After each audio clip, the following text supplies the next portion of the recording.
अच्छा भाई, पेट की तरफ तो जा ही रहे हैं। मैंने बोला आप लोग से थोड़ा सा एक सवाल पूछता हूँ कि अभी हमारा चूज़ा, जैसे मैंने आपको बताया, आज 19 डेज़ का है। 19 डेज़ का रात में हो जाएगा। तो आपने कमेंट करके बताना है कि भाई आपके हिसाब से वज़न जो है एवरेज हमारे पास 21 दिन पे क्या आएगी। तो जो लोग जो है फार्मिंग करते हैं उन्होंने कमेंट करके लाजमी बताना है कि भाई आपके हिसाब से हमारा चूज़ा कैसे चल रहा है, और वज़न के हिसाब से आपने बताना है कि क्या हो सकता है, क्या चीज़ है। जैसे कल दिखाया था, अभी बेसिकली अंधेरा हो रहा है। अंधेरा इस वजह से किया है कि अभी फीड इनको भरेगी। फीड के टाइम चूज़ा रेस्ट कर रहा है, उसके बाद जैसी फीड भर जाएगी उसके बाद लाइट ऑन करेंगे और फीड कुछ ज़्यादा खाने लग जाएगा। जैसे मैंने हमेशा की तरह आपको बताया है कि चूज़े को रेस्ट टाइम भी ज़रूरी होता है। ऐसा नहीं है कि चूज़े को हर वक्त लाइट दी जाए। वालेकुम दोस्तों, उम्मीद करते हैं आप सब खैरियत से होंगे। भाई इस वक्त फिर से जो है ना अगेन मैं मौजूद हूँ, ठीक है। शेड में आ गया हूँ, मतलब शेड में जा रहा था, सुबह सुबह का वक्त हो रहा था। मैंने बोला थोड़ा सा आप लोग को जो है ना व्लॉग श्लॉग भी देते हैं भाई। तो अभी इस वक्त सीन सारा ये है कि मैं एक एक करके आपको शेड दिखाऊंगा, ठीक है। और कोशिश ये करूंगा कि पहले 1 नंबर में जाऊं। बल्कि एक काम करूंगा ना यार, मैं एक ही शेड को लेके चलता हूं, वरना आप लोग गिच पिच हो जाओगे, क्योंकि सारे एक जैसे ही हैं। लेकिन फ़र्क सारा सिर्फ ये है कि देखें, एक ही दिन डला हुआ है। फ़र्क सारा सिर्फ ये है कि सिस्टमों का फ़र्क है। अगर आप लोग ने मुझे बताया कि भाई सिस्टम दिखाने हैं तो इंशाल्लाह दिखाएंगे। बाकी ये कि ओवरऑल ये वाला हिसाब किताब है। सामने 3 है, 4 है, ये पहला है और इसके ऊपर दूसरा है। अच्छा भाई, जैसे अभी देखें हम शेड के अंदर आ गए, ठीक है। और 6 के 6 बन के चल रहे हैं, जैसे कल दिखाया था। अभी बेसिकली अंधेरा हो रहा है। अंधेरा इस वजह से किया है कि अभी फीड इनको भरेगी। फीड के टाइम चूज़ा रेस्ट कर रहा है, उसके बाद जैसी फीड भर जाएगी उसके बाद लाइट ऑन करेंगे और फीड कुछ ज़्यादा खाने लग जाएगा। जैसे मैंने हमेशा की तरह आपको बताया है कि चूज़े को रेस्ट टाइम भी ज़रूरी होता है। ऐसा नहीं है कि चूज़े को हर वक्त लाइट दी जाए। हम लोग 2 टाइम लाइट बंद करते हैं, खैर उसके ऊपर अलग व्लॉग बनेगा। अभी ये देखें, ये बाहर की सिर्फ जो रोशनी है ना वो आपको नज़र आ रही है और कैमरे से रोशनी नज़र आ रही है, वरना ये अंधेरा हुआ है। तो भाई ये वाली सारी चीज़ें मतलब इस तरीके से जो है ना मैनेजमेंट हो रही होती है कि पता चलता है कि हाँ भाई वाकई में। और अमोनिया की जहाँ तक बात करूँ तो भाई 0% अमोनिया है। उसकी वजह ये है कि देखें, यहाँ पे डेली रैकिंग होती है। रैकिंग इन द सेंस कि एक क्लिप में अटैच कर दूंगा कि किस तरीके से रैकिंग कर रहे हैं वो। तो रैकिंग से फ़ायदा ये होता है कि राइस एक तो गीला नहीं होता, जिसकी वजह से अमोनिया नहीं बनती, गैस नहीं बनती और चूज़ा जो है वो खुश रहता है। तो भाई ये वाली सारी चीज़ें होती हैं, मतलब किस तरीके से रैकिंग होती है वो क्लिप भी आप लोग को दिख गया है, ठीक है। तो ये वाली सारी चीज़ें। बाकी उस तरफ जो है वो हमारे पास जो है वो कैलपेन कहलाता है, यानी कि जो साइजिंग वाला बर्ड होगा या जो लंगड़ा बंगड़ा होगा उसको हम अलग कर देंगे। उसका फ़ायदा ये होगा कि चूज़ा जब बड़ा होगा ना, जितना बड़ा होता रहेगा, तो हमारे पास ये है कि बीच में फिर लंगड़े वंगड़े नहीं आएंगे। जैसे ही हम चक्कर लगाते हैं डेली, तो उसमें फ़ायदा हमें ये होगा कि हमें जो भी छोटे मोटे या लंगड़े नज़र आ रहे हैं हम उसको उठाएंगे और उसको बाहर निकाल के इधर रख देंगे। अब इससे क्या होगा, चूज़ा अकेले खाना पीना करेगा, अपना वज़न भी पूरा करेगा और ये कि उसमें दूसरे चूज़ों को भी इन्फेक्ट नहीं करेगा, ठीक है भी। अच्छा भाई, जैसे मैंने आपको कहा था कि मैं शेड के अंदर आऊँगा और शेड के अंदर आके फिर आपको दिखाऊँगा फीड वीड खाने के बाद चूज़े को। तो अभी सारा का सारा चूज़ा माशाल्लाह से आप देख सकते हैं कि सारा का सारा खुला बैठा हुआ है। और माशाल्लाह से इससे अंदाज़ा लगा सकते हैं चूज़े की माशाल्लाह से हेल्थ और अंदर शेड का टेम्परेचर क्या हो रहा है। हमेशा याद रखा करें, जब भी चूज़े को ठंड लगती है, चूज़ा जो है वो एक जगह पहाड़ बनाने लग जाएगा, एक जगह चिपक के बैठने लग जाएगा। अगर तो गर्मी लग रही है तो क्या होगा कि वो चूज़ा जो है वो पिलरों के साथ या उसके साथ दीवारों के साथ चिपकने लग जाएगा, जहाँ पे हवा मतलब उसको लग रही हो वो वहीं पे चले जाएगा। तो अभी चूज़ा चारों तरफ खुला बैठा हुआ है, लेटा हुआ है, तो इसका मतलब टेम्परेचर ओके है, एनवायरनमेंट ओके है, चूज़ा अपने आप को कंफर्टेबल फील कर रहा है। अच्छा, एक और चीज़ आज की वीडियो में मैं आपको ये बताने वाला हूँ कि आप में से बहुत से लोग एक चीज़ का सवाल ये करते हैं कि भाई शेड के अंदर लाइटनिंग के हवाले से। तो मैंने बोला आज की डेडिकेटेड वीडियो जो है वो लाइटनिंग के ऊपर हो जाएगी कि अभी आपके सामने है शेड की लाइट, ठीक है। जितना करीब जाऊंगा उतनी आपको लाइट विजिबल सही से नज़र आ रही है, वरना दूर से आप देखें तो आपको पता भी नहीं चले कि सामने उस तरफ भी मुर्गी है, ठीक है। तो भाई इस तरीके से लाइटनिंग प्रोग्राम को देखना पड़ता है, इस तरीके से देखना पड़ता है। शुरू में क्या है कि हर जगह जो है वो बल्ब लगे हुए होंगे हर होल्डर पे, लेकिन अब तकरीबन जो है 10 दिन के बाद 11वें 12वें दिन पे हम लोग क्या करते हैं कि वो जो बीच का एक होल्डर है ना, यानी कि पिलर से एक एक बल्ब हम लोग जो है वो ये जो पिलर है उसमें से एक एक बल्ब कम करते रहेंगे, तो इनके लिए भी आसानी है। और फिर क्या करेंगे कि जो सुबह का टाइम है उसमें लाइट बंद करेंगे और एक जो असर वाला टाइम है उसमें बंद करेंगे। फिर आहिस्ता आहिस्ता जो है वो रात की तरफ जाएंगे और ठीक 1 घंटा लाइट बंद करेंगे। आज बेसिकली 19 डे और आज जो है वो वैक्सीन का डे है हमारा।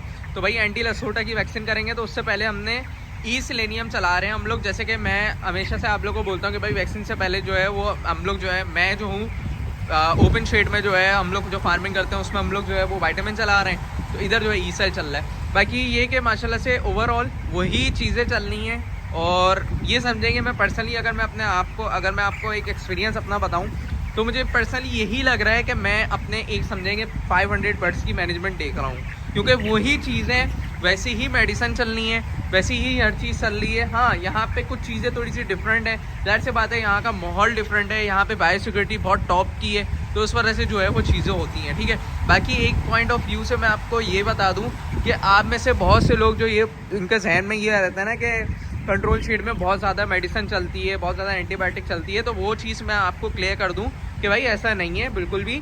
अल्हम्दुलिल्लाह अच्छे से मैनेजमेंट होती है, जिसके बायस जो है कि मेडिसिन वगैरह से हम बचे रहते हैं। ठीक है, बहरहाल आज की वीडियो में मैं आपको कोड्स के हवाले से भी बता दूं कि प्रीवियस 2-4 वीडियो में मैंने डिस्कस किया था कोड्स के हवाले से, तो लोगों ने कांटेक्ट भी किया है। तो भाई सबसे बड़ी बात मैं आपको ये बताऊं कि कोड जो है वो जब मैं कराची जाऊंगा ना, तो जब भी इंशाल्लाह निकालूंगा, लॉन्च करूंगा, और उसमें ये करूंगा कि शुरू में 5 बंदों के लिए जो है ना वो एसएस जो है वो फ्री दूंगा। ठीक है, एक लकी ड्रॉ टाइप का रखेंगे और 5 बंदों के लिए वो फ्री दूंगा। शुरू में मेरी पूरी कोशिश यही है कि मैं ब्रेरर के ऊपर कोर्स निकालूँ, उसके बाद आहिस्ता आहिस्ता जो है वो लेयर की तरफ भी जाऊँगा। लेकिन ये कि ब्रेरर निकलेगा, उसके 15-20 दिन बाद इंशाल्लाह लेयर की तरफ जाएंगे। कोर्स हम कोशिश ये करेंगे कि हम जो है टोटली जो है वो उस पर निकालें, लाइक समझें एक PDF बुक की उसमें निकालूंगा मैं। लेकिन ये कि उसमें जो है ना आपको नीचे जो है ना इमेजेस नज़र आएंगी, जिससे आपको एक समझने के लिए आसानी होगी कि भाई क्या हिसाब किताब है।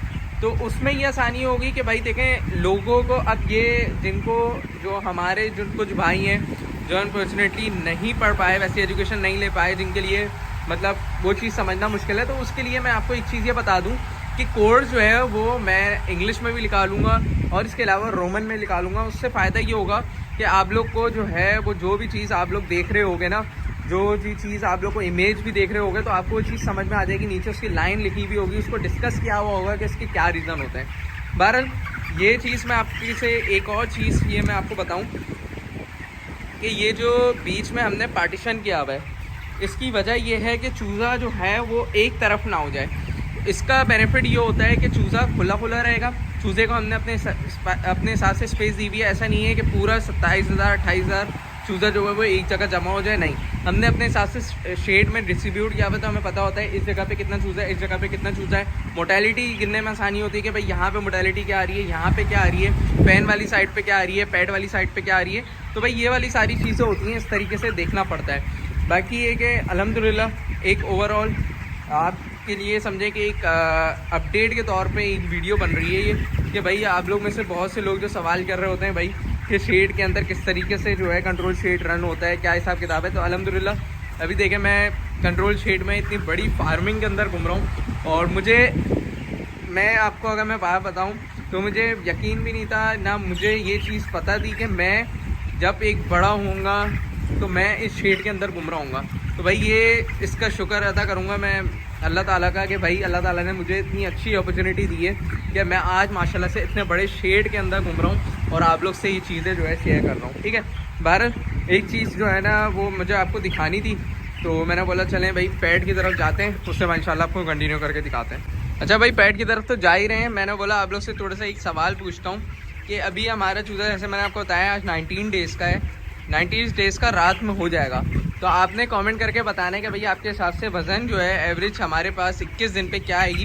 तो जो लोग जो है फार्मिंग करते हैं उन्होंने कमेंट करके लाजमी बताना है कि भैया आपके हिसाब से हमारा चूज़ा कैसे चल रहा है, और वज़न के हिसाब से आपने बताना है कि क्या हो सकता है, क्या चीज़ आए। अच्छा, जो चीज़ मैंने आपको दिखानी थी ना वो बड़ी इंटरेस्टेड चीज़ थी और बहुत काम की चीज़ है।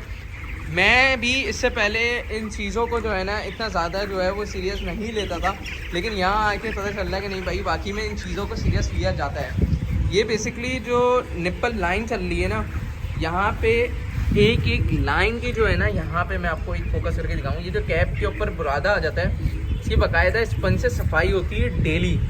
अब इससे एक फ़ायदा ये होगा कि निप्पल से जो है अगर मिसाल के तौर पे पानी पी रही है मुर्गी, पानी नीचे गिरा है तो बुरादे पे गिर रहा है। अब यही पानी अगर मुर्गी पिएगी तो बुरादा वाला पानी पी रही है, गंदा पानी पी रही है, वो इफेक्ट करेगी मुर्गी को, मुर्गी की हेल्थ ख़राब होगी, मुर्गी के अंदर पॉक्सी आएगी या मुर्गी के अंदर दूसरी बीमारियाँ आएंगी।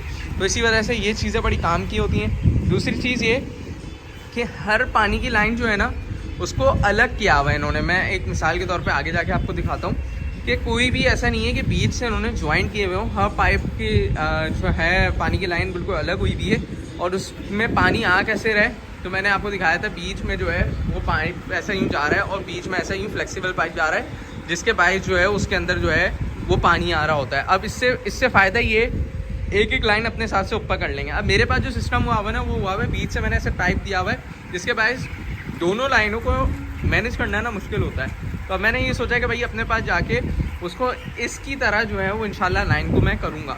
बाकी भाई ओवरऑल माशाल्लाह से व्यू देखें कितना प्यारा आ रहा है। पहले का व्यू देखें और अब का व्यू देखें माशाल्लाह से क्या बेहतरीन नज़ारे आ रहे हैं। और अभी इस वक्त आप देख लें दिन का टाइम है तो वैन जो है हम लोग ने बंद किए हैं सामने से भी। सिर्फ इस वक्त जो चल रहा है वो पैड चल रहा है और हमारे पास 6 पंखे चल रहे हैं। वो देखें मैं सामने आपको जूम करके दिखाता हूँ। ये देखें भाई सामने की तरफ पंखे चल रहे हैं और मुर्गी देखें कैसे भाई माशाल्लाह। वीडियो जो है ना मैंने देखा कि बहुत ज़्यादा लेंथी हो रही है तो मैंने बोला भाई वीडियो को यहीं तक रखते हैं। क्योंकि ये कि देखें अभी आज की वीडियो में तो मैंने आपको जो है ना वो सिर्फ एक तरह से आप ये समझें कि अपडेट देनी थी, आपको एक प्रोग्रेस दिखानी थी व्लॉग की। लेकिन ये कि कमेंट करके अगर आप लोग बताओगे कि भाई मुझे किस तरीके से वीडियो चाहिए तो इंशाल्लाह आप लोग के लिए उसी तरीके से कोशिश करके वीडियो भी बनाएंगे। लेकिन ये कि आप आपके ऊपर है कि आप किस तरीके से कमेंट करोगे, किस हिसाब से आपको कंटेंट चाहिए होगा उसके हिसाब से इंशाल्लाह देंगे। और एक और चीज़ मैं आपको ये दिखाऊँ कि एक तो ये हमने जो फीडर नीचे निकाला है ना इसकी मेन वजह ये थी कि फीडर जो है ना हमारे पास इसमें थोड़ा सा इशू आ रहा था, इसमें जो है ओवर हो रही थी फीड तो हमने इसको अलग कर दिया। और ये कि अब जैसे जैसे चूज़ा 3 दिन बाद समझें कि हर 3 दिन बाद हम लोग जो है इसको खोल रहे होते हैं, एक एक पिलर दे रहे होते हैं। जैसे मिसाल के तौर पे यहाँ है ना तो यहाँ पे हम कर देंगे। इस तरीके से करते करते आहिस्ता आहिस्ता आहिस्ता पूरे शेड पे ले जाएंगे और फिर वहाँ से भी करते हुए ले जाएंगे, ठीक है। और आपने एक और चीज़ ये मुझे बतानी है कि आपके हिसाब से चूज़े का वेट जो है वो बीच में अच्छा आता है या पंखों वाली साइड पर अच्छा आता है या पैड वाली साइड पर अच्छा आता है, यह आपने कमेंट करके बताना है। और ये जो चीज़ आप देख रहे हैं ना सामने ये बेसिकली ब्रूडर होता है। जिन लोगों को इसका पता है वो भी बताएं मुझे लाजमी, और जिन लोगों को ये ब्रूडर का फंक्शन नहीं पता तो वो कमेंट करिएगा तो इंशाल्लाह उसके ऊपर भी मैं बताऊंगा कि भाई ब्रूडर किस तरीके से ये वाला फंक्शन कर रहा होता है और कितनी हीट बना देता है, कितनी देर में शेड को गर्म कर देता है। क्योंकि शेड की जो साइज़ है वो 50 फीट ऐसे है और 460 फीट जो है वो पूरी लेंथ है। तो भाई ये वाला हिसाब किताब है। तो अभी आप लोग ने कमेंट करके बताना है कि जितने आप लोग के कमेंट आएंगे उतना इंशाल्लाह हम कोशिश करके आप लोग के लिए वीडियो बनाएंगे। बाकी आई होप कि आज की आपको वाली वीडियो पसंद आएगी। वीडियो पसंद आए लाइक शेयर जरूर करिएगा। मिलते हैं इंशाल्लाह नेक्स्ट किसी और एपिसोड में। तब तक के लिए मुझे इजाज़त दीजिए। अल्लाह हाफिज़।